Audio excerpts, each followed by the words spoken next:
Hey, Hawkeye fans, welcome back. Well, today we're going to be recapping our win versus Albany. We've got Addison Ostrenga in for our interview, and we've got Brock in the studio. If you heard that little squeak, he's joining us as well. And we're going to be previewing the Cy-Hawk game, which is coming up this week. Thanks for coming back. This is Talkin Hawks presented by Hillsbank.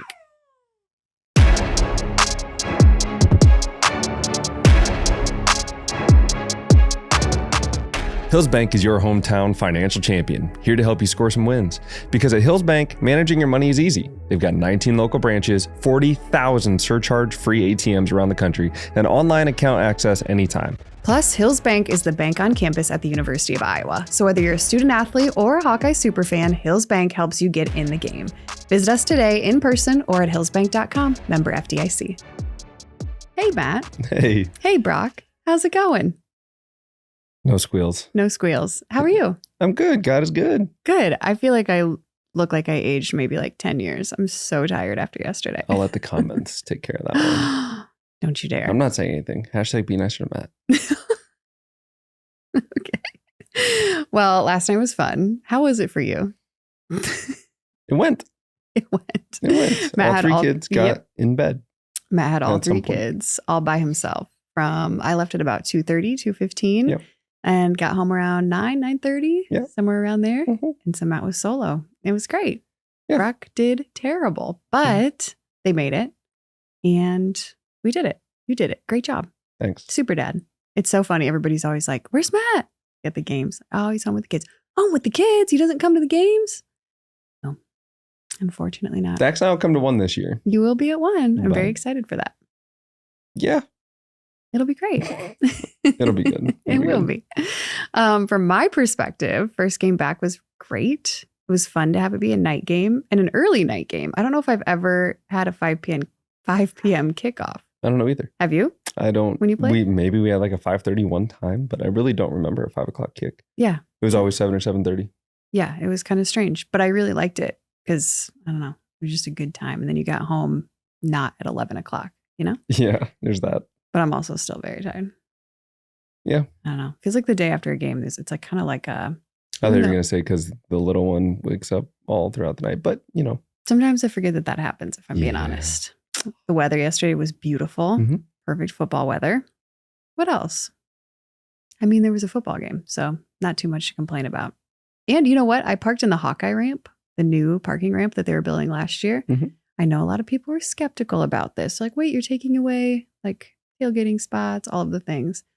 But I will say it was very convenient. It's right next to the stadium. Right it's right there. And like you can't tailgate in there. So if you're, when you pull in, you're not like weaving through people and all of the things. Like you can just zip right into your parking spot. So it's pretty nice. I enjoyed it. I really liked it. Good. Let's see. Anything else? We had a great honorary captain, Brandon Sheriff. Yeah. He was awesome. Just retired from the NFL. Yeah, not too shabby. And got inducted into the Iowa Athletics Hall of Fame. Congratulations to him. Yeah, and congratulations to there was 8 inductees, but also the head coach of the field hockey team, Lisa Slucci. She was inducted as well. Can't touch the microphone. And Very cool. Jan Jensen was there. Got to interview her. She's great, of course. Fun fact about Brandon Sheriff. Yeah. Actually, 2 fun facts. Okay. So I played with him for 2 years. 2013, 2014 was Is that a fun year. fact? That's not one of them. Okay. But we were in the process of building the new complex when I think bowl prep of 2014 is when we moved into the new facility. He was already up in the locker room. He hadn't even left yet. He was like postered up. So like on different pillars in the locker room are like all-time greats. His picture was already up. Oh, really? And he was still on the team. Oh, that's funny. Yeah. Huh. Just during bowl prep. I thought you meant like he was already up in deserved. the locker room. Like he himself was standing in there. And I was like, no. Well, that's a picture of him was already on the end cap of one of the lockers. That's funny. By the time we left. Other fun fact, he played quarterback in high school. I think you've told me that before. So he went from quarterback to second or third overall pick. Maybe he was 4th to the Redskins at the time. As an offensive tackle. All right. Tell me about the game, Matt. What are we at? Clock me for minutes, John. How many minutes did it take to get to ball? We were shooting for 4. 2.5 minutes before we get to ball. The reason we say that is that like we've gotten a couple of comments where people are like, hey, by the way, they don't talk about football until like 3 or 4 minutes in. But we're a well-rounded family podcast. We got to talk about all the things, what's going on in life, why we have a baby sitting on Matt's lap. Just update everybody, get a little jib jab in there to begin. So that's why I like how you just delayed ball even further. 3 minutes before the game's ball. All right, go ahead, Matt. Tell me about it. So offensively, run game looked really good. Mm-hmm. About halfway through the second quarter. It took a little bit to get going on offense. First drive, we went right down the field. It was either first or second drive. I apologize. Went right down the field. For whatever reason, the ball was kind of slipping out of Mark's hand. Like there was a would-be touchdown to Sam Phillips, and the ball I think slipped out of his hand. It was a crossing route. It was play action. Reese VandeBergs scored on a very similar play last year, same spot of the field. But for whatever reason, the ball just kind of slipped out of Mark's hand, and then it slipped out of his hand again when he was going to check it down to the running back. So I'm not sure if he was just overly sweaty. And I say that because he cramped up at least I hope it was just a cramp in the third quarter and then didn't come back. Mm-hmm. But Iowa's not that much more south than South Dakota. So it's not like it's a vast temperature difference. I'm going to say this. Have you ever heard of the corn sweats? I've not heard of the corn. What is the corn sweats? What? So somebody was telling me this. There's no way. No, it's true. That was actually Brooke Slayman, who used to run cross country at Iowa, and now she lives by us and one of our good friends.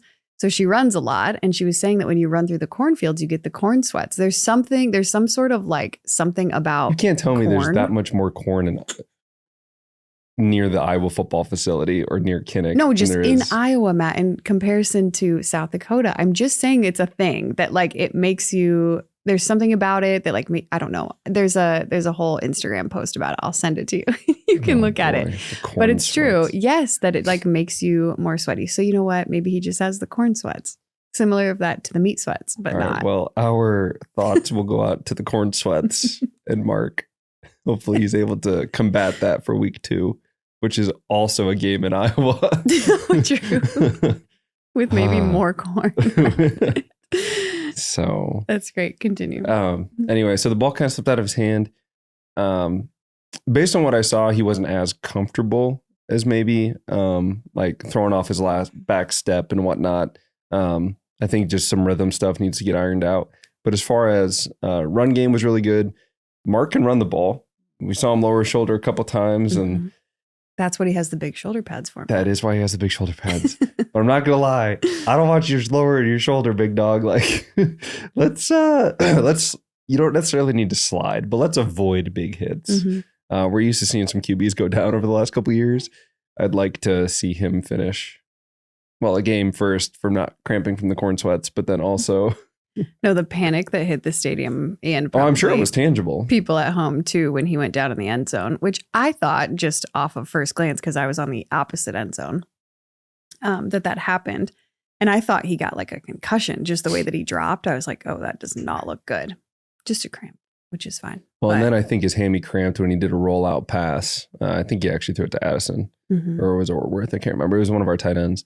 And then he fell throwing the ball, and then they were stretching out his hamstring. So I'm hoping that's all it was. But Hank Brown came in. His pass, I think he only threw one. His pass was thrown off his back step. It was 3-step drop, boom, plant, ball out. So like it looked like it was on rhythm, which is something that Mark didn't do as often. He was waiting on one. I'm blanking on the guy's name, but it was number 1 on the top of the screen. It was 3rd and 10, and we only ran 8 yards. So first of all, we were a little bit short. But secondly, it's like he wanted him to go that extra 2 or 3 yards, so that way it timed better, because it looked like Mark was waiting on him to cut, as opposed to taking that extra step, hitting it and going. So I think that's just something that'll get ironed out after game 1. I mean, now you're seeing live bullets, quarterbacks actually live, which is something you don't do during camp. So I think that'll kind of get ironed out. And KF always talked about the biggest jump is from week 1 to week 2. Like, now you know what it looks like. Now, how do you fine tune that, look at the tape, and then go back? Because it didn't feel like we won 34-7, but at the same time, we won 34-7. So that tells you kind of where the team is at. Yeah. One of the things that really stood out to me was Albany goes down and scores a touchdown, which it's tough on Zach Lutmer. He's a really, really talented guy. They had him playing man-to-man defense outside leverage. So what that means is when the receiver lines up, Zach Lutmer is not directly over him. Zach Lutmer is to the outside. Well, the receiver ran an inside route. So right now, Zach is already at a disadvantage because he has to run across the field to get to him. He did that, ends up beating him to the spot because, again, he's running from outside to try and cross face to get in. And so he beat him on the route, got a touchdown. But the next 2 plays after that, we came back and ran the ball. And I swear their defensive line was 10 yards downfield because our offensive line was so mad and got after him. So, like, that's what they're capable of doing every time. It's just now, how do you make it 1 to 2 plays and make it across the 65 or 70 plays across a game? Mm-hmm. Xavier Williams looked pretty good, I thought. Xavier Williams looked really good. I'm not sure what Kamari Moulton went down with. What was but Xavier Williams looked good. I'm so sorry. I keep interrupting you. But what was the stat? He was the first. Oh, Matt, here it is. I don't know. Hold on. He was the first. I don't. If I butcher this, I'm going to, but I'm going to try to summarize it. I believe it was David Eichholt that posted this on X. Okay. And he said he was the first. Is he a freshman? Xavier Williams? First freshman running back to have a 100-yard game since Sean Green in 2001. Oh. Does that sound right?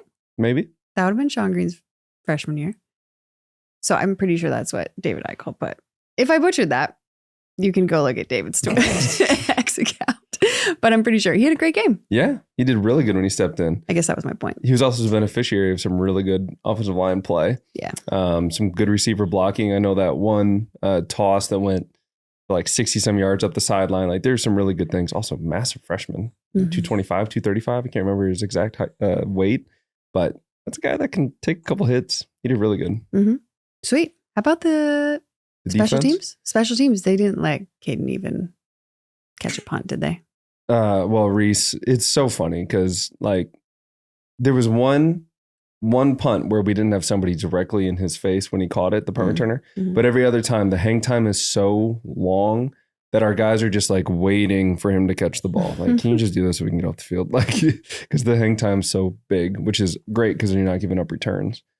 Sam Phillips had a really good punt return. Caden Weegan did not do it in the second half. I'm not sure if there's a reason for that, but Sam Phillips stepped in. They had a booming punt that went way over Sam Phillips' head. And the way that that's determined of where you stand is off the average punt.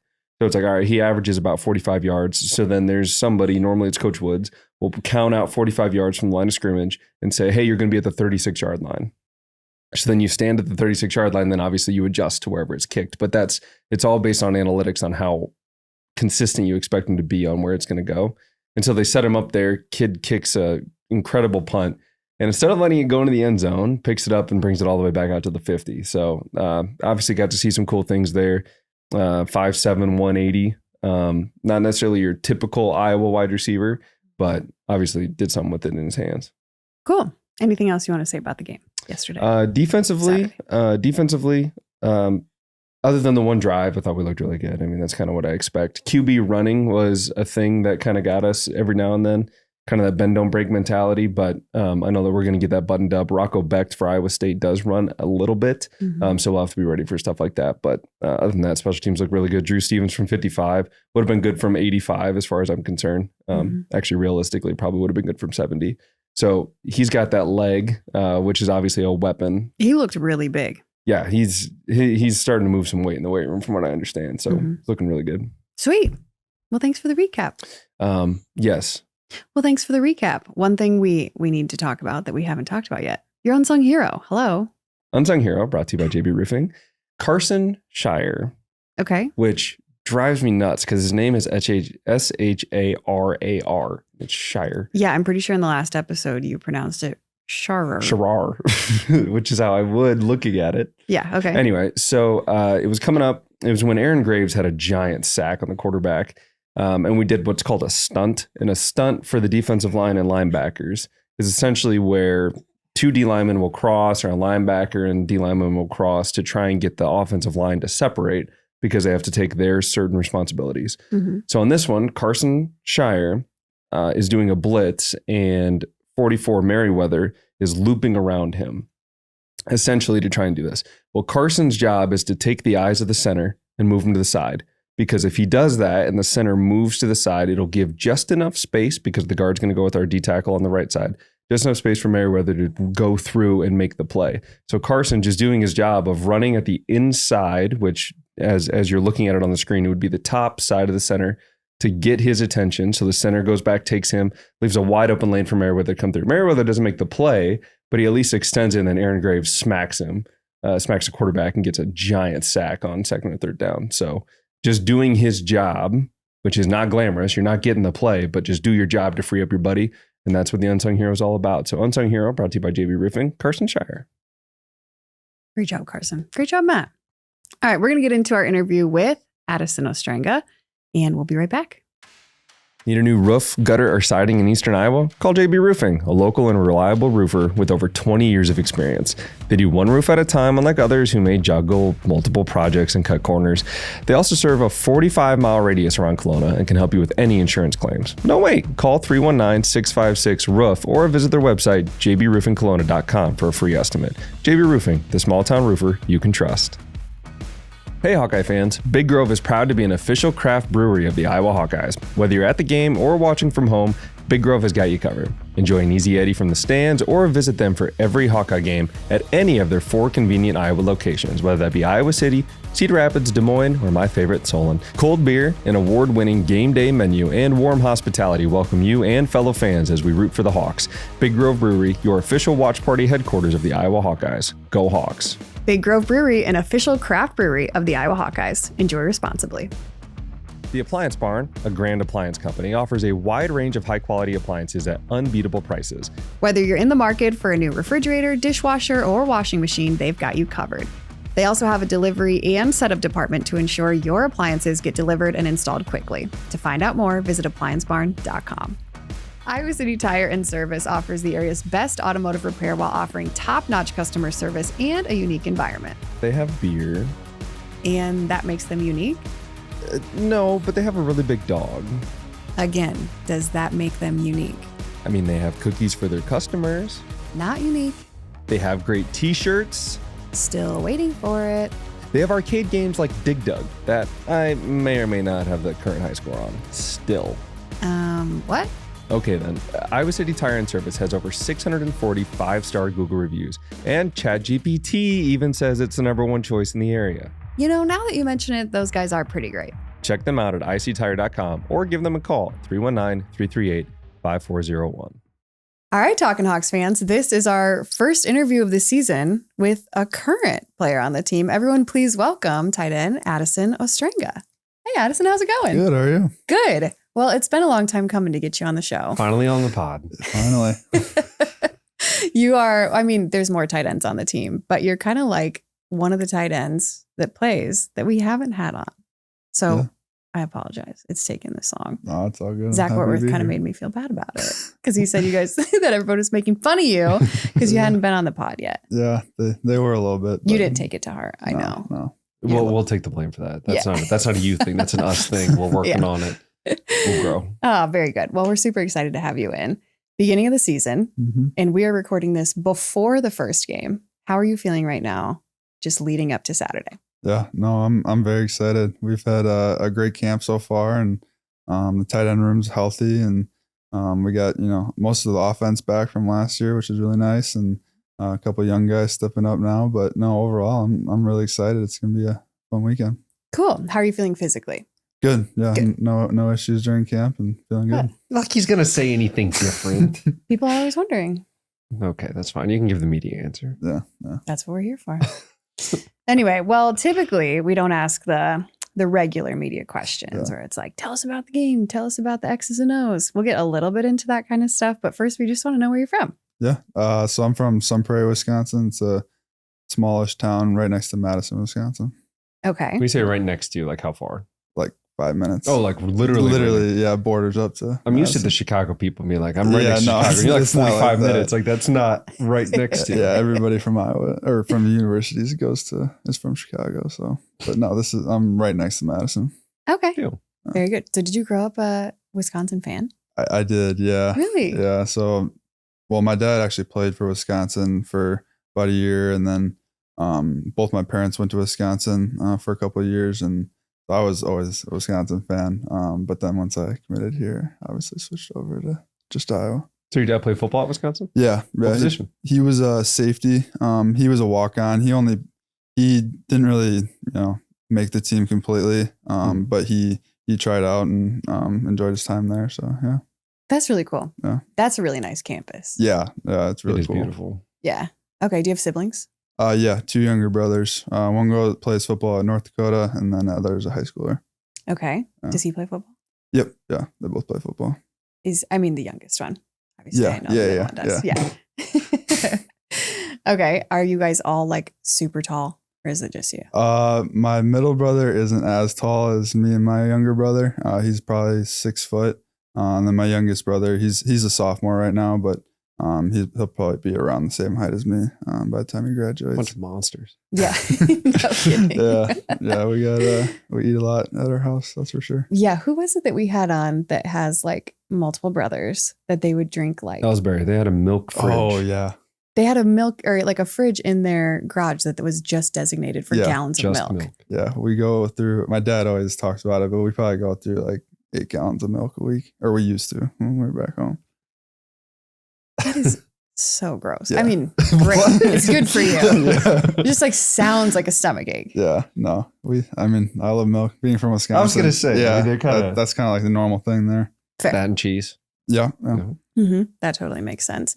Yeah. So growing up, were you and your brothers pretty like competitive with each other? Oh yeah. Yeah. We, we all played 3 sports growing up in high school too.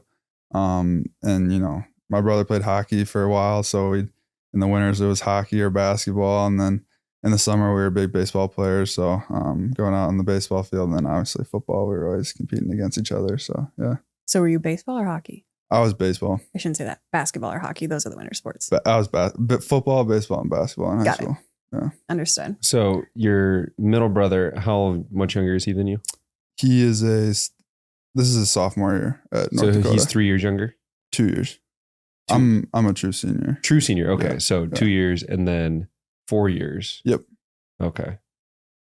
Well, I was trying to think of like, so we're every 2 years for our kids right now. Yeah. And I'm waiting to see how they'll all beat up on one another. Yeah. Was it like a healthy amount of competition, or were you guys always like wrestling and fighting with each other? I'd say it's pretty healthy. Like Okay. my 2 younger brothers would probably fight a little more than I did, just because I was always bigger than both of them. So you just pin them and So be done. it was more me like trying to protect my youngest brother from my middle brother.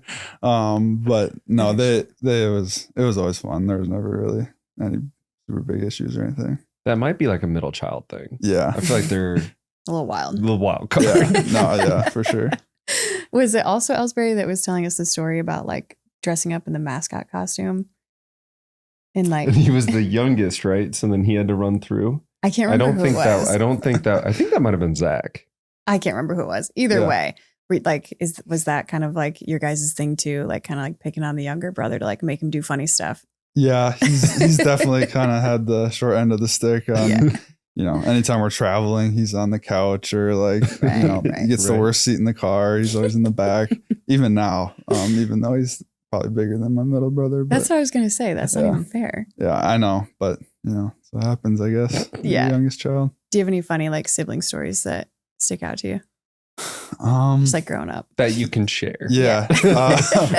One of them, I'd say I was probably, I don't know, like 6th grade, and my middle brother would have been like 4th grade, and we were like hitting baseballs to each other, like practicing pop flies, and in our bucket we had a big, like a normal size softball, and I don't know what I was thinking, but I like hit it straight at him, like just a line drive. And he just completely missed the ball, and it smoked him right here. And he had like 2 black eyes, and his nose was bleeding. My mom was freaking out. It was really funny, but Oh, Oh, my no. yeah, goodness. he was okay. Yeah. but- That's so Yeah. sad. yeah, it was pretty funny, but Oh my gosh. Well, that doesn't go away quickly either. The 2 black eyes. no. He had it for a while, but I'm sure. Break his nose? no, he didn't. Well, But that's good. Yeah. What position did you play with baseball? I was an outfielder, and then my senior year I was kind of a first base pitcher. Oh, sweet. Yeah. So you got an arm. Yeah. So we could see like a tight end reverse pass There based on could your be. Yeah. okay. I can throw the ball. That would be fun. Would you Yeah. do that? I would love that. Did you hear Really? the confidence? Yeah. Yeah, I can do that. Yeah, Really? That'd be awesome. I don't know. That would freak me out. I feel like you do this one job the whole time, and then like, hey, by the way, I want to try this one. Yeah. Like Well, that'd be we did intimidating. that in 2015. Devon threw it to me. That's great. Good for you. I mean, Devon was going to throw it regardless. He Yeah. wasn't even thinking Yeah. about it. Like, I'm not running this. Like, I'm Yeah. throwing Yeah. it no matter what. Yeah, Is that's that awesome. the mindset you would have too? Oh yeah. I want to my launch one it chance. downfield. That's your only chance. Yeah. Got So you nothing waited to until your lose. senior year to be a pitcher? Well, I kind of pitched my whole career, but Mhm.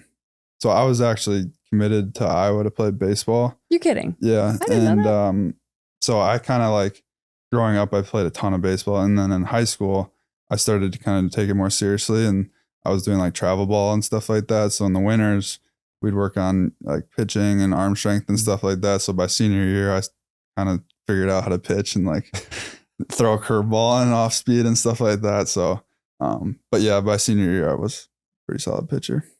So what's that recruiting process like? Yeah, it was pretty crazy. So I started in high school. My freshman year, I started doing travel ball. So when you say travel ball, can you like define like how much you're traveling? I don't know Yeah. anything about baseball. Yeah, so in Wisconsin, it's different than Iowa. So baseball season is in the spring, and then in the summers, pretty much everybody goes on a travel team, and that's like we were going to Indiana, Georgia, Oh, so like Kansas actually, City. like big time traveling. Okay. It's kind of across the country, and it's every week all summer long. But I loved it. I had a great time. So basically, I was doing tournaments and stuff, and then COVID happened. My end of sophomore year, going into junior year, and I had a pretty good year during summer ball in Iowa. I went to an Iowa camp actually, and they offered me the beginning of my sophomore year to play baseball, and then COVID happened, and at the time they said that football was going to be canceled, and I was like, well.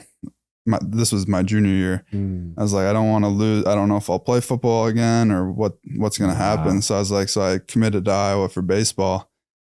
And then we ended up playing football that junior year in the spring. So I was playing high school baseball and high school football at the same time, Wow.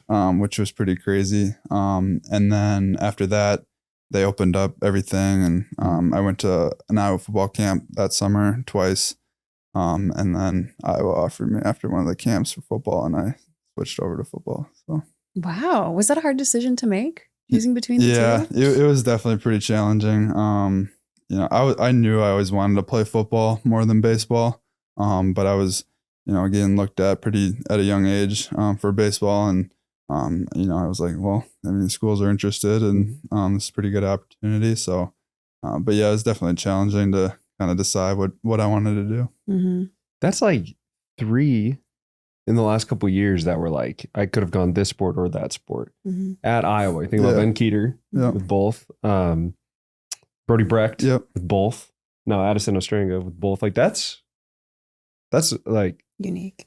unique, but also people don't understand like how the amount of athleticism it takes to be good at multiple sports. Mm-hmm.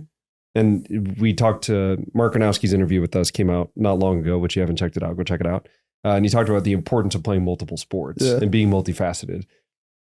Obviously, that spring would have been really hard to play both. Yeah. But was there a time where like you're playing baseball and you're like, golly, man, I'd like to put the pads on? Or was it vice versa? Like I got the pads on and be like, I could throw a 97 mile an hour down the like. Yeah. Is there? There was definitely times.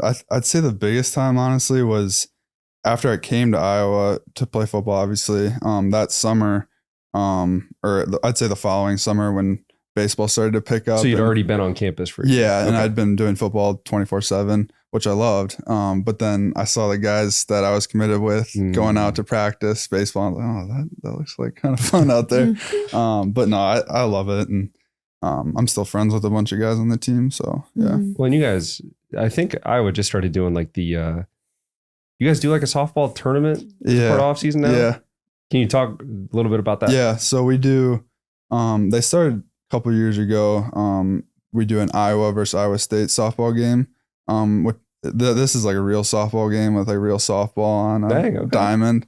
And I did that 2 years, which was a ton of fun. We go to it's like at a high school field, and they raise a ton of money for Make-A-Wish and stuff like that. Very cool. And we beat Iowa State both years that I did it, which was pretty awesome. But then, should be. yeah, right. And then as a team, we do at the end of spring ball, I want to say, they do like a team softball tournament. So we have like our Hawkeye championship teams, which is basically a team divided into like, I want to say like 6 teams.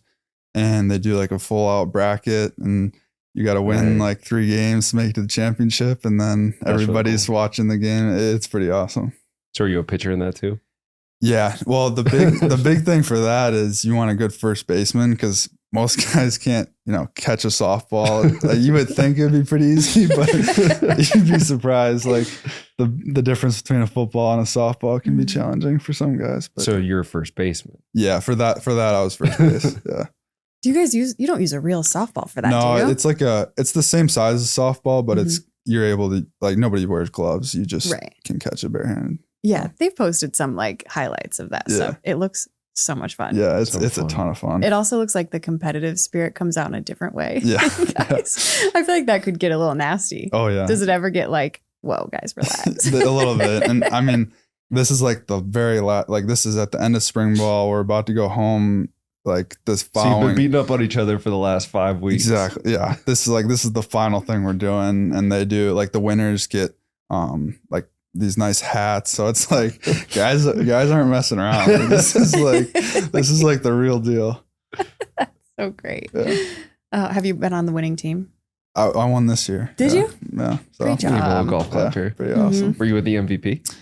I mean, I had a few good hits. It was a team effort. It was a team effort. But Team effort. Who's the dark horse softball player? Like somebody that we wouldn't know. It's like, wow, he's actually pretty good. I want to say, Aaron Graves, he can't hit, but he's a really good slow pitch softball pitcher. Like he can, like some guys are able to like, they can barely get it to home plate, but he's able to like get height on it and let it land like right on home plate, which is pretty impressive. So he was a really good pitcher. He wasn't on my team, but it was hard to hit against. I feel like that would be a really hard ball to hit. Yeah. Like that just isn't like a natural, you want to see it come across the plate. Have you ever played like real slow pitch softball? I haven't played in like a league, but I have played like in high school. We had like a gym class where we do like slow pitch softball and stuff. So People take that very seriously. Oh yeah. Yeah, for sure. Oh, that's so great. Basketball. That was your other sport too. Yeah. Tell me, like, okay, let's be like very honest here. How good are you at basketball? Right now, not very good, but in high school, I was pretty solid. I was our, center, set screens. You're a center at 6'4"? Yeah. Yeah. I was probably the more physical than most basketball players. So Football player playing basketball. That's exactly how it was. So I was, I was one of the only guys actually getting rebounds and setting screens and boxing out. So You got a shot? I maybe made like 1 3 in my high school career. So you're the hustle guy. Yeah. Essentially. Yeah. That's fair. Go ahead. The reason that I asked this question is it's become like kind of a running joke on the podcast over the last couple of years that like everyone that sits down on that couch is the best basketball player that's ever existed. It's the funniest thing. Like we've had a couple of guys that have been like, I'd probably be a bench guy. I'd come off the bench. I'll be the sixth man. Yeah. We've had a couple of guys, but most guys are like, oh yeah, I'd be starting. Like, no, I'm a hooper. I'm Jay Higgins, of course, we always bring him up. Not to throw him under the bus again, but he's always, I'm the LeBron of the team. Yeah. He said, I'd take Tony Perkins one-on-one. We're like, all right, let's chill out a little bit. Yeah. No, he definitely had the biggest talk when it came to basketball, but funny. Every time I played with him, I don't know if I'd agree with that. Okay. So who's your top 5? Currently, like on the team? Mm-hmm. Oof. I got to go Reese Vanderzee. Okay. I've seen highlights. He looked like he was a really good basketball player. And then same with Zach Lutmer. They were kind of from the same area, up in northwest Iowa. Those two. Deshaun Lee, I've played with him at the rec a couple of times. I think he's a good like point guard and can pass the ball. I think we've heard his name before. Mm-hmm. Yeah. Trying to think. Oh, Thomas Meyer, he's a freshman tight end. I've seen his highlights. I think he can slam the ball and do all of it. I think he was pretty good. Okay. And then, I'll put myself in. Thank you. I was like, what is he going to say himself? Yeah. I probably wouldn't be most people's selection, but I'm going to put myself up there because I know I can distribute the ball and set screens and stuff. So I like that. So he's a starter on the team for basketball. Okay. He's the first baseman on the winning softball team. Yeah. And the starting tight end. Yeah, he's the total package. Killing it. Great appreciate work. I mean, when you were thinking about just going back to like deciding between baseball and football, like those are two very different training processes too. Yeah. Like, I don't know. He never played baseball, so I never like really I know it's watched not it, or like the same as football. I can tell you that. Yeah, or like I don't really know much about like the training Yeah. process. I know there's a lot that goes into like intricacies that most people don't know with like hitting and things like Yeah. that, and like technique and whatever, like what all that looks like.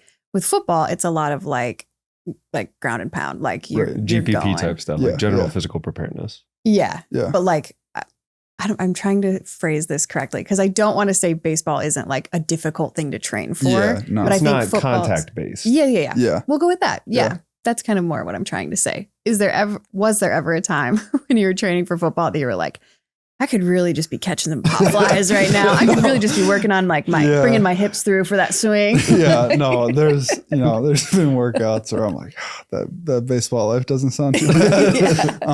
But no, you're definitely right. I mean, like in high school, the biggest thing for me, like when I switched to football, I was like, all right, now I need to actually start like lifting. Like I was already physically, like as a baseball player, I'm bigger than majority of the guys. So like physically I was fine. Like I could throw hard enough and run fast enough and I was strong enough. But then when I made that switch to football, I was like, all right, now I need to actually get in the weight room more and like take this more seriously. Cause with baseball, the biggest thing is just like playing games, honestly. Like those baseball guys in the off season, they're nonstop just playing games. Like I have a buddy that he goes to Minnesota and plays baseball now. Their summer, he's literally had a baseball game every single day for this summer team. Like probably had 3 days off all summer. And now he's finally going to school. But yeah, it's nonstop for those guys. When you think about that versus, I know KF's talked about you only get 12 guaranteed opportunities, right? Like you're talking summer, 60 days, probably 55 games roughly. Oh, and yeah. then it's like you have 12. Don't screw it up. Yeah, yeah, Like exactly. that's even the juxtaposition of the mindset. And I think it might have been Gable Mitchell that was talking about it. If you haven't checked that episode, go check it out. You have to be not necessarily okay with failure, but you have to understand that you're going to fail a lot more. Yeah, exactly. How do you think that also transitioned into football where like, obviously not every block's going to be a pancake block. You're going to drop every now and then. Yeah. Like, do you think that kind of helped with your mental? Oh yeah. I mean, I tell people, I think baseball is the hardest sport by far. Like I had periods in my baseball career, which it wasn't, super long, but like there was times where I was like just on fire. Like nobody could strike me out. I was, just hitting the best I was feeling ever. And then, a month later you have a period where you can't even hit the ball. Like you don't know. And it's, there's just so much part of the game is just mental aspect of it.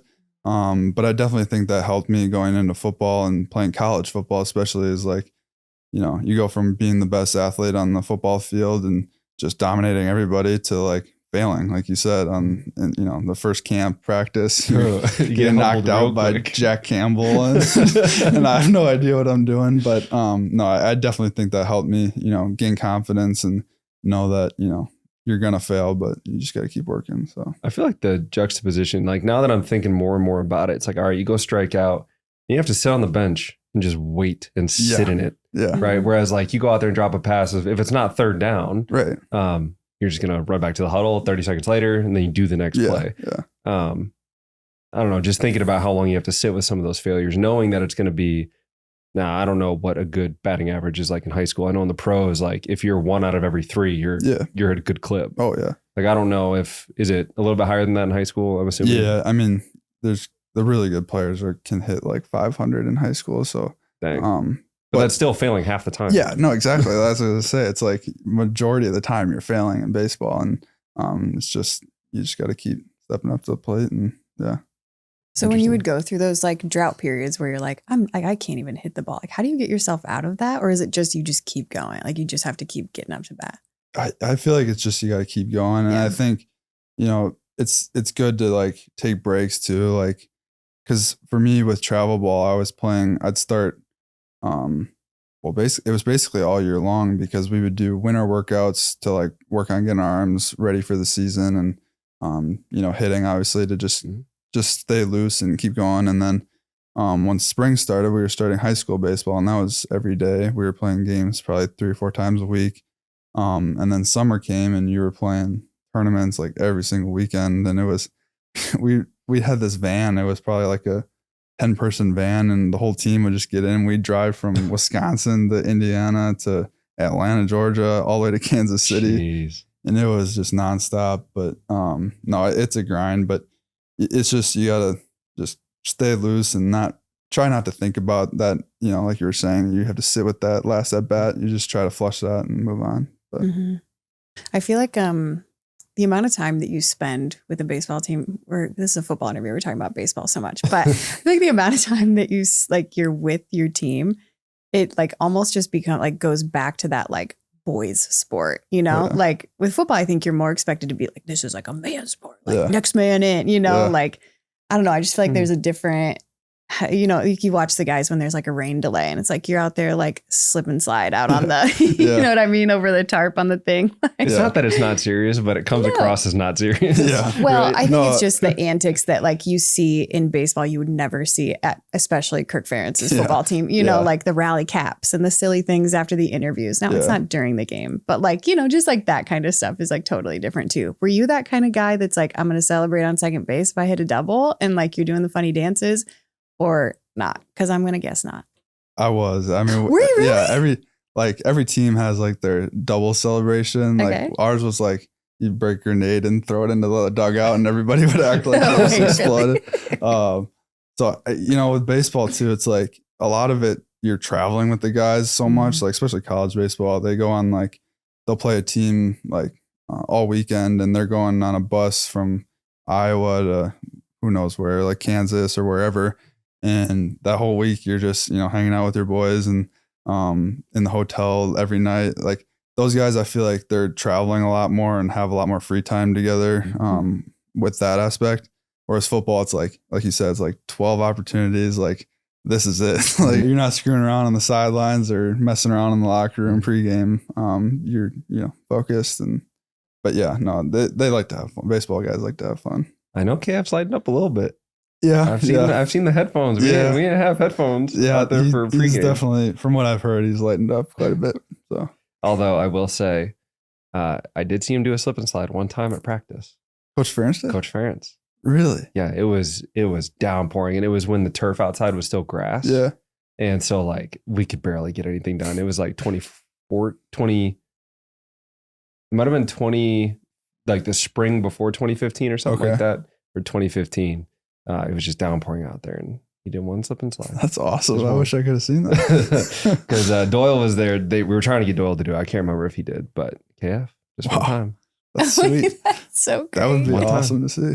Was he smiling when he did it? Like, was he having a good time with it, or was he just kind of like chewing his gum and like? No. He had a good time. He probably wouldn't say he did, but he had a good time. I'm sure the like celebration of the guys afterward too. Oh, like, weird. Like I can hear it right going now. crazy. Yeah, it was over. It was on the off. It was right in between the defensive field and offensive field, where like the jugs are normally set up, like right there, where all the stationary bikes are. Yeah, that's sweet. So you set up a slip and slide, or it was just like it was the so ground was wet. so yeah, it was so terrible.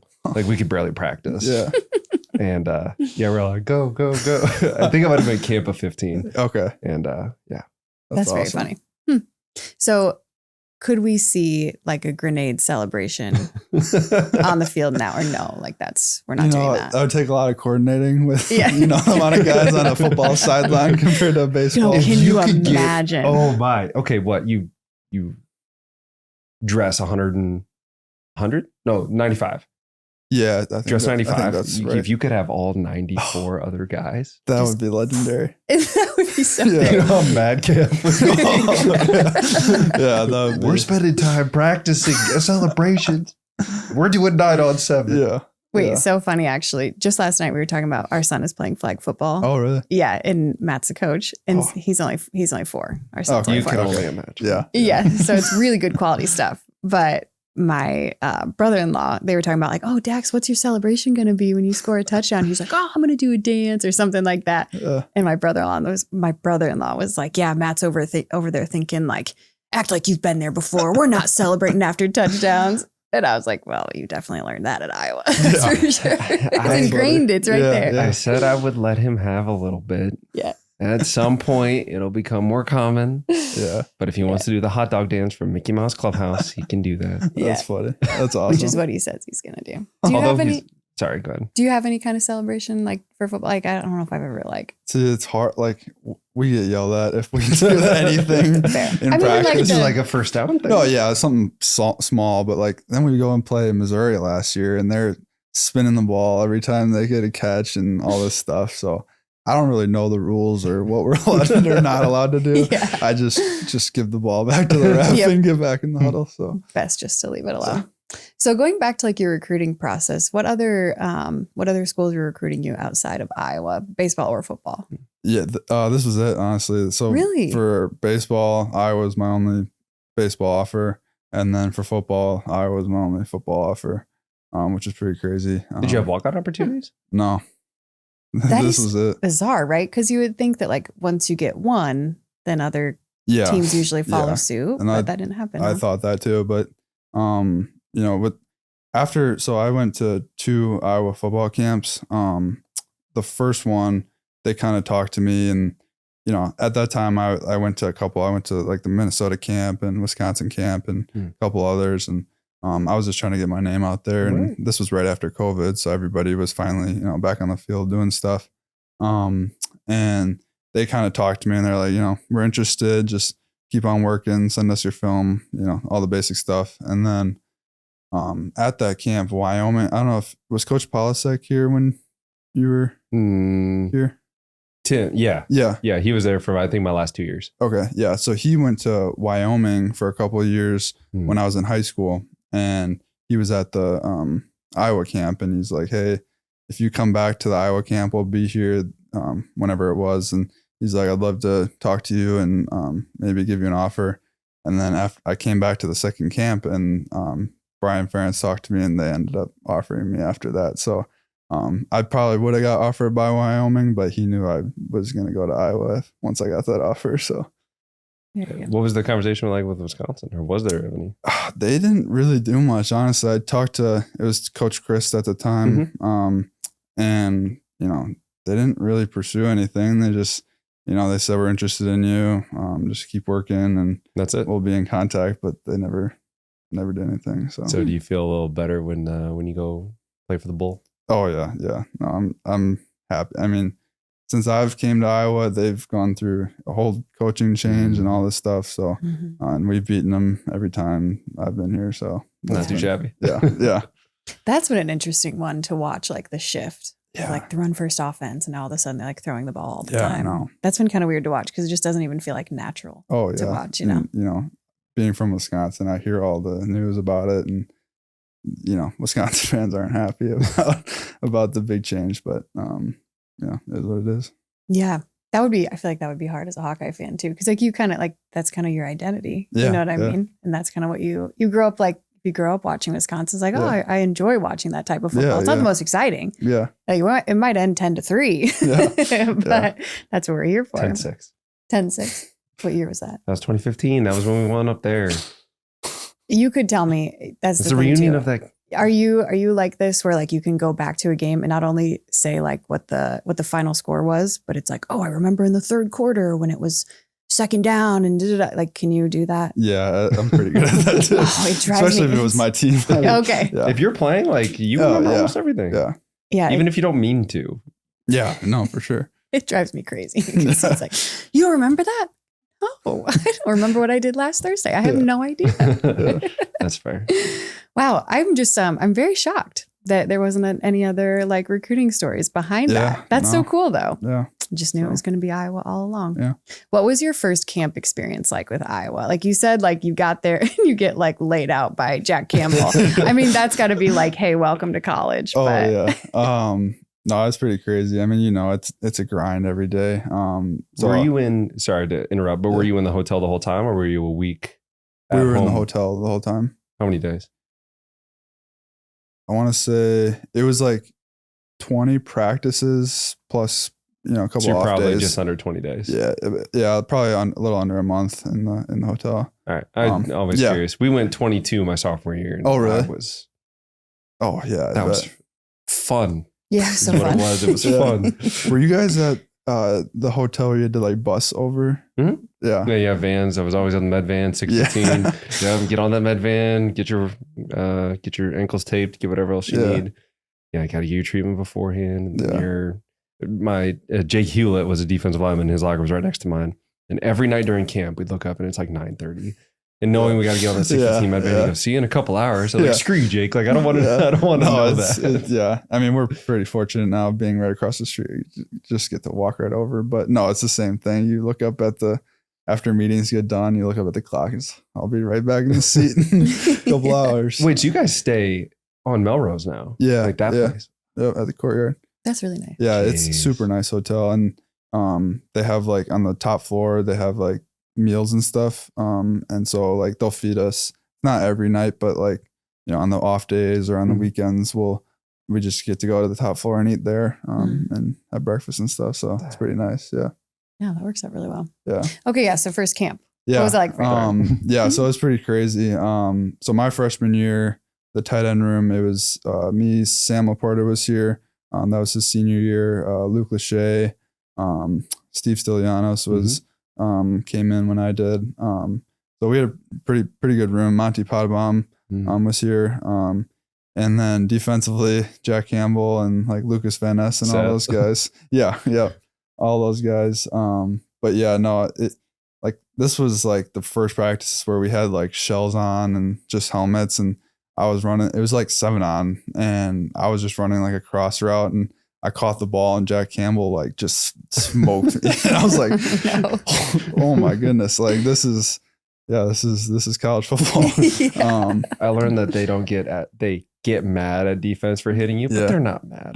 They're just saying that so that way you feel better about it. Because you know, Coach Ferentz will get on them for wrapping guys up and rolling them over and stuff like that. But the defense, they do not care. They don't have any rules over there. No. But yeah, no, it was pretty crazy to experience that for first time. How was the first block session? So for those of you who don't know, blocks is just you're hitting Lucas Van Ness and Jack Campbell for like 30 minutes. Yeah. No, it's rep after rep after rep. You're practicing blocking. Yeah, yes, but it's just exactly. like, yeah, Okay. so they just call it blocks. Yeah, Go so ahead. it's basically there's 2 linemen and then a tight end, and then defensively it's usually depends on what side you're on, but a D end, a backer, and then an outside backer. And so yeah, I was going against like Lucas Van Ness and Max Llewellyn. He was, you know, at the time he was a year older than me or 2 years older than me. But then like Joe Evans and Ethan Herkett. Oh yeah, so dudes. Yeah, so like these guys are like way quicker than me, like, and I'm just trying to figure out like how to step and like what I'm supposed to do. But no, yeah, I got destroyed my first time. I don't even know who I went against, but I know I got beat up. But you blacked out a little bit after that one. You're like, I don't know who that was. Yeah, I completely forgot. But yeah. Has it been, so you play what I would argue outside of quarterback, the toughest position on offense, because you got to know all run game. Yeah. You got to know all pass game. Yep. And you don't got to get into specifics between Brian's offense and Lester's offense. Yeah.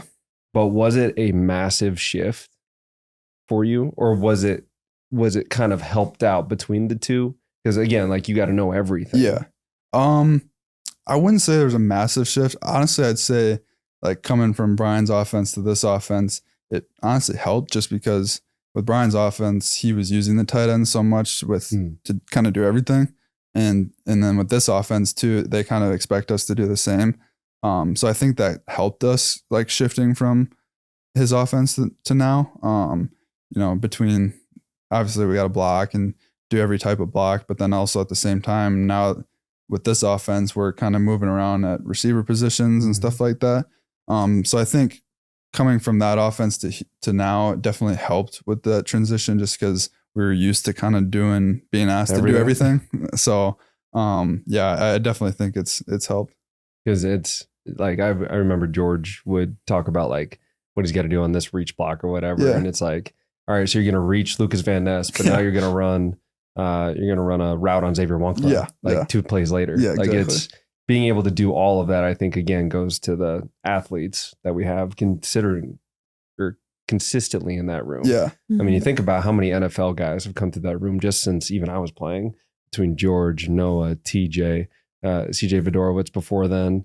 And then obviously Sam and Lachey. Like, it's so many guys that move on to the next level. Oh yeah. No, it's crazy. And it's even cooler just like being able to learn from those guys. Like, I had Sam in there my freshman year, and then my sophomore year, Eric all came, and and Luke obviously, and Steve Stilianos, just having all those older guys just to ask questions and learn from. Like, my freshman year, I was just doing everything that Sam was doing and just trying to. That's a pretty good. Pretty good guy to follow. To be able to learn from a guy like that is just awesome. And so we've been extremely fortunate with the coaching staff we've had, and just all the guys in the room are awesome.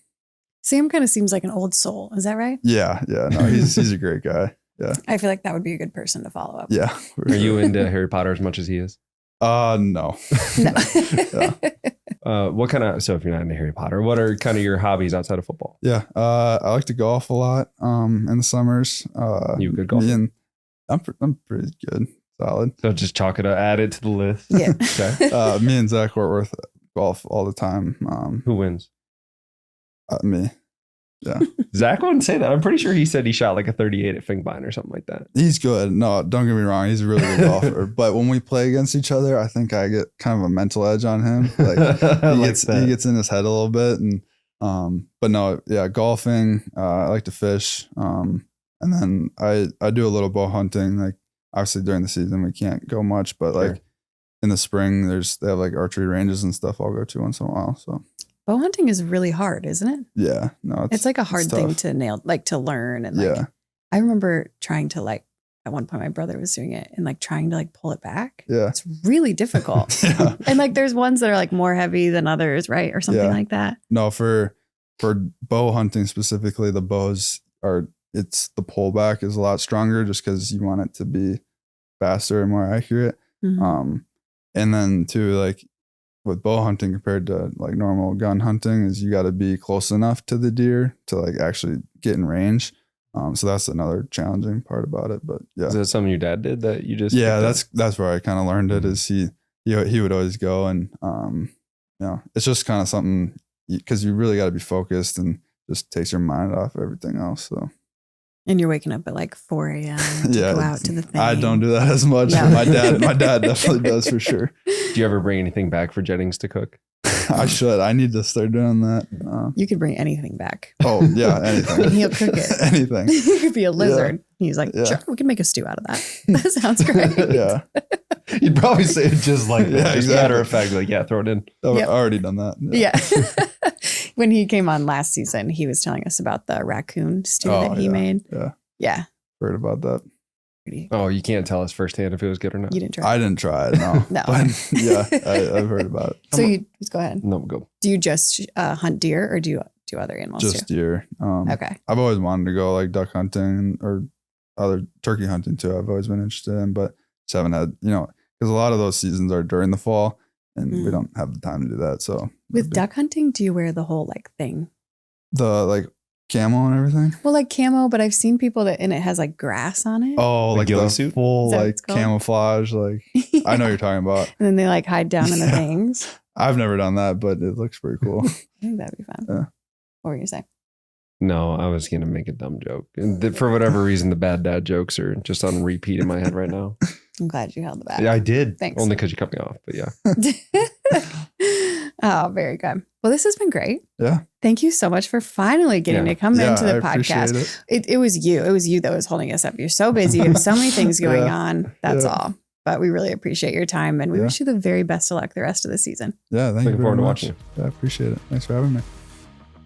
Nothing brings fans together on game day like great pizza and good company. At Marquee Pizzeria in the Iowa River Landing, we fire up fresh wood-fired pies, served ice-cold drinks, and create the perfect spot for fans of all ages. Whether you're out with friends or making it a family night, Marquee Pizzeria is the place to celebrate before or after the game. Grandma's Hands is my favorite. Find us in Coralville at the Iowa River Landing District. Go Hawks. Well, hey, Talkin Hawks fans, we are so excited about our newest sponsor of the podcast, and that is Stack Wellness Cafe. Okay. Are you done? Yeah. Okay, great. Go. Stack Wellness Cafe is fast, healthy food that you can grab on the go. It is protein shakes, bowls, and all kinds of other things to help you hit your protein goals for the day. Everything is made better. I bought it. I go there. I'm going to drink it. Well, truthfully, Matt goes there like every other day. I'm pretty sure you come home with a Stack protein shake almost every single day. If you knew about it, you'd do it too. All of their food is cooked locally and fresh and is delivered to each location for maximum quality and flavor. Okay. It's delicious. Wouldn't you say, Matt? I love Estella's because it's fresh. From fresh grilled steak to the salsas to their fresh pressed tortillas. I love Estella's because it's made there right in front of you and it's quick and it doesn't feel like fast food. It's fresh food made quick. We both love Estella's because it's made with love. They put a lot of pride in their food and customer service, and they're locally owned. Fresh food made quick with love. Check out Estella's today. That was a great interview. Somehow it turned into a baseball interview. Yeah, but when you do everything exceptionally well, I feel like we have to touch on it. Absolutely. We have to talk about all Total of package. Addison Ostrenga. it. So good. All right. We have Iowa State coming up, Matt. And so now it's time to get into our Laura segment brought to you by Big Grove. So our Laura segment is just talking and covering the lore of the colleges that we're facing in the upcoming week. So of course we've got Iowa State, and they actually have a lot of really good lore, a lot of really good traditions and different things that they do on campus. I don't know. I just found it very interesting. They got a lot of stuff going on there. So first, I do not know how to say this person's name, which I feel like this is pretty common. But John V. Atanas, I don't really know. Ooh, those are two very different pronunciations. Atanasoff. Atanasoff. We're going to go with that. Atanasoff. Sure. And Clifford Berry. They built the first electric digital computer on the Iowa State campus between 1939 and 1942, which laid the foundation for the modern day computer. Digital computer in 1930? 1939. Huh. Between 1939 and 1942. Wow, John's nodding his head like, yeah, that makes sense. Yes. See, that does feel like a very long time Doesn't ago, it? though. We do Like 80 years. Yeah, that's a long time. Some other inventions at Iowa State that took place: Maytag blue cheese. I know you don't like blue cheese, but I'm a big fan. And the round hay baler. Oh, Mm-hmm. that makes sense. Ag school. Yep, totally. And have you ever seen the Fountain of the Four Seasons? Have you seen this? The Fountain of the Four Seasons. It's like a giant fountain on the Iowa State campus. It's really beautiful. And then it's got these four sculptures of women on each side, like north, south, east, and west. Okay. And they're just meant to represent the four seasons. So let's see here. This was made, by the way, in 1941. So about the same time as a computer, Matt. And each, like I said, each woman figure represents one of the four seasons. So on the east is spring, and she's supposed to be planting corn. On the south is Did she get summer. the corn sweats? Maybe. On the south is summer, and she's supposed to be sheltering a young corn plant. And on the west side is fall, and she's kind of holding the harvest. And on the north side is winter. And this one is nursing a child. And I'm not really sure how that goes with everything. She's got a baby. Okay. I'm not really sure. I'm sure there's a really good explanation for that. And maybe it'll be in the comments if the Iowa State fans find us. But yeah, it's a really cool fountain, and they have some issues with it because a lot of times people are swimming in it, or people will put dye in it to make it a different color, make the water a different color, soap. So they've had some different issues with it. You rocking Brock right now. I cannot. It looks so funny. Also, are you ready for this invention? This was a great one. The Frosty was invented on the Iowa State campus. It was one of the products that was developed by the Dairy Science Department in the 30s and 40s. It says this milk-based soft ice cream was sold for the first time in the Memorial Union's grill in the fall of 1941. There was so much happening in the early 1940s on the Iowa State campus. Listen to this. Are you ready for how much prices have gone up? Are you listening to me? Yeah. Great. A 10-ounce glass of a Frosty was 10 cents. Jeez. I swear, you go get a Frosty somewhere, you're paying like $4. Isn't that so insane? Mm. I know. And a cone, like an ice cream cone, was 5 cents. Tell me somewhere you can get an ice cream cone for 5 cents. You can't. Well, you know, the only thing that's not dealing with inflation is Costco. Those hot dogs. Costco's hot dogs are still like $1 or 50 or $1. Good stuff, Matt. And the rotisserie chicken. And the rotisserie chicken. Do you know something about the rotisserie chicken? Just a little bit of like Costco lore that they put it all the way at the back of the store and they keep it that same price, like a super low price, like $5, right? For a giant, like a full rotisserie chicken. John, do you know this? $5? Or they put them all the way to the back of the store so that you have to go through the store to get to the chicken. So you're inevitably going to buy something else because you can't go through Costco without buying more stuff. All right, let's see. What else? Campanealing. Okay. What? Are you laughing? Kneeling. Good. Yes, campanealing.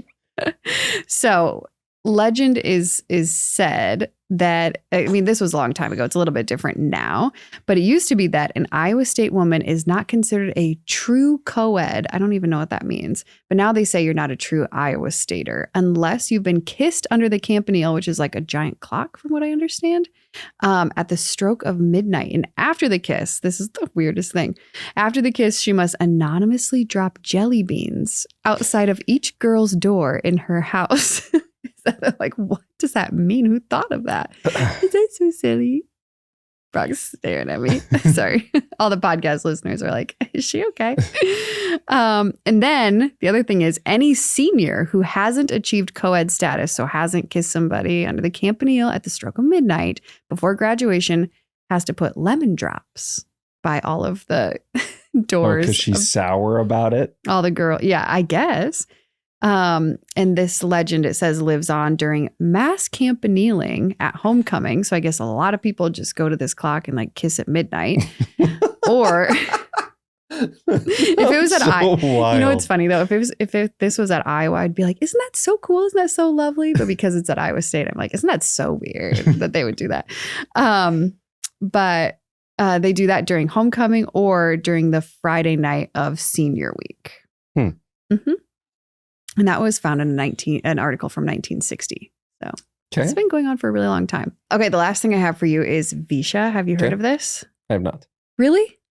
Okay. So it's like this really big celebration, I guess, that they do at Iowa State. And it's spelled, let's see, Visha. Oh, definitely haven't heard of that. The spelling is like what got that you. threw me way off. The reason that it's called that is because it's like an acronym for all of their different, what's the word? Sororities? No. Fraternities? No, it's an acronym for all of their like studies that they have there. So veterinary engineering, industrial science, home economics, and agriculture. Gotcha. Okay, that makes sense now. So it was founded in 1922, and basically it was a time for like, we're celebrating all the achievements, like academic achievements of all the students. So they had like different things on display.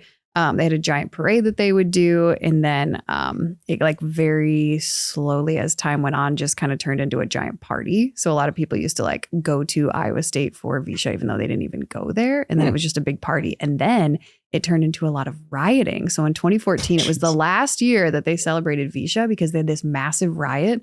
And people were like, I remember this when because I would have been in, let's see, 2014. You would have been a junior. Yeah, junior. Yeah, I would have been a junior in college.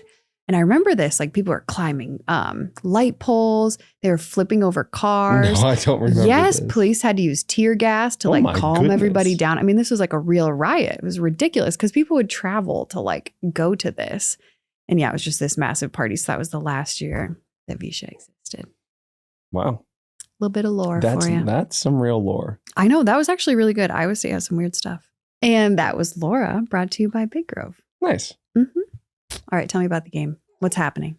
Offensively, we're hoping that Mark Gronowski's fine and that it was just the corn sweats and that he'll be back in no time. Hank Brown did do well. He had 1 for 1 for 4 yards. So, I mean, it wasn't like it was a big showing on him, although he did have a rushing touchdown. So I do like the fact that Hank threw it on time, like I talked about in the recap. So I think there's some things that are really good. But again, we hope that Mark is back and healthy. Run game wise, looked really good. Xavier Williams, obviously, wondering what's going on with Kamari Moulton. We do know that Reese Vanderzee is out for a while. So thought, our receivers, honestly, I think they're ready to make a big jump. I thought Seth Anderson did well. He had a couple hands catches. There's some stuff that I think is in the process. Obviously all the tight ends are really good. I think offensively, the biggest challenge is going to be facing a defense that we don't face that often. Normally we face a standard 4-3. Wisconsin every now and then will give us that 3-4. Purdue kind of does a bunch of different things, but Iowa State does a 3-3-5. And so a 3-3-5 is 3 down linemen, 3 linebackers, and 5 DBs. That's typically how they play. The thing with that is almost everybody, and I say almost, so even if you're in a 3-4, one of those linebackers is coming. In a 4-3, you might just see the 4 linemen, and then a blitz would be to bring one of those other guys out. But typically on a 3-3-5, at least one of those 3 linebackers is coming, but they move all over the place. So there's a lot more stunting, kind of like I talked about with Carson Shire in the preview or in the recap about being the unsung hero and taking the center's eyes. So as long as our offensive line is really diligent and not pulling away too early or seeing the full field, knowing who has who, depending on where they come or what gap they have, if they're able to stay in their lines, I think we'll be in a really good shape. I think it just happens on how do we read their front 6 so that way we're not getting Mark or Hank in a bad spot. I feel really good about our run game. I feel good, with the 3-3-5, again, you're giving up size going with an extra DB. That should bode well for our running game. Xavier Williams or Kamari Moulton, if he's back, hoping that they have a good game. Jazz Patterson stepped in, had some good rushes last week, so I'm hoping that potentially he gets into the fray a little bit. McNeil got into the fray. I mean, we had a ton of guys run the football. So I'm hoping that continues to be the case. But with how our offensive line played that second quarter specifically against Albany, if we can carry that into Iowa State, I think we'll have a really good chance. And it's not like we have to throw the ball 40 times, even though I want to because I'm a receiver. Running the football, I think, is definitely what's going to win this game, just based on the size and the experience on our front 5 versus their front 3. I feel like everybody at Iowa State is very high on Rocco Becht right now. Tell me more about him. What do you know about him as a quarterback? Because you had mentioned too, in our recap, that he runs a little bit. I feel like I remember him running a decent amount last year.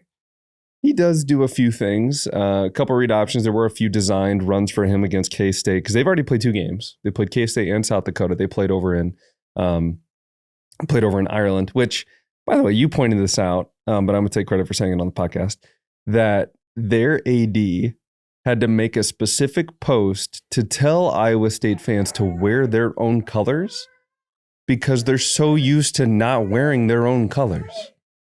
I don't know what's more ridiculous or you know what it is. So we've got a middle child in Blair. She's 2.5, and she's currently trying to find her role a little bit, trying to figure out what she does or who she is, is she the tomboy that wants to skateboard with Dax, or is she the girl that wears the Elsa dress? She doesn't know yet. That's Iowa State. They don't even know what their colors are. They're doing all over. They had to put out a specific video to wear, hey, by the way, wear our real colors when we're going over and playing a football game. That's Iowa State, trying to figure out their role. Anyway, there's no bad blood. So as for the game itself, Rocco Becht, he does run quite a bit. I feel like I'm going to be doing the rest of this thing single. Brock ended up taking Laura, so at least Laura got her segment done. So now I guess this is just me. We're a family operated podcast. That's the way that we should phrase that. Family owned and operated. Anyway, so as far as Rocco Becht, he's going to run the ball a little bit. We had a little bit of problems with Albany in terms of they had some chunk plays with the running game with the quarterback. So we'll just need to be ready for that. One thing that K-State did is they got after Iowa State. They got after Rocco Becht. So he couldn't just sit in the pocket. Now, Iowa State's willing to take some shots. They've got some good receivers, good tight ends. They typically do. But as far as how good they pass protect, I think we've got the edge there too. I think on our offensive line, we've got the edge. And then I think on our defensive line, we've got the edge. Just seeing how K-State got after them. Now, granted, it was rainy. It was a grass field. And typically when that happens, it's really hard to pass that because you're going backwards on a slippery surface while somebody's going forward on a slippery surface trying to push you over. I get it. That definitely makes it tough. But at the same time, I feel like we should be able to get after these guys, at least on the front 7 or front 4, to their front 5. So I like our matchup there. Their running back is very good. He catches the ball good out of the backfield. They've got a couple guys that actually play, but Hansen, 26, did really well. And I believe Abu Khan is the other one. I apologize if I'm saying that name wrong. But the other running back also scores a bunch of touchdowns, scored against South Dakota. So, I mean, they've got talent, they've got experience, which is kind of the big thing that I feel like Iowa State typically doesn't have as much of. But now they've been in the system now for, I think this is Rockelbeck's 3rd year. Even their punter is like a 3 or 4 year starter. So they're starting to get some experience on all sides of the ball. And I think that makes them a more a scarier opponent than maybe years past. But at the same time, I think our fronts are going to be the one that determine this game. So with that, I guess I'm just going to close it out. So with that in mind, Brock, thank you for being a guest and taking my wife. Appreciate that. We're looking forward to the Cy-Hawk game, hoping to bring the trophy back to Iowa City. If you haven't already, please like, subscribe, follow the podcast, whether that be Spotify, YouTube, which we're almost to 1,000 subscribers. I'll tell you what, I'm going to make the executive decision. Don't tell Laura because she's not here. I'm going to do a giveaway once we hit 1,000 subscribers. I think we're at 985 last I checked. So that's only 15. That's not that much. So if we get a couple more, I got a Talkin Hawks box. We'll throw in one of these mugs, maybe a t-shirt, some other things from other sponsors. So help us get to 1,000. Then we'll do a giveaway for a random subscriber.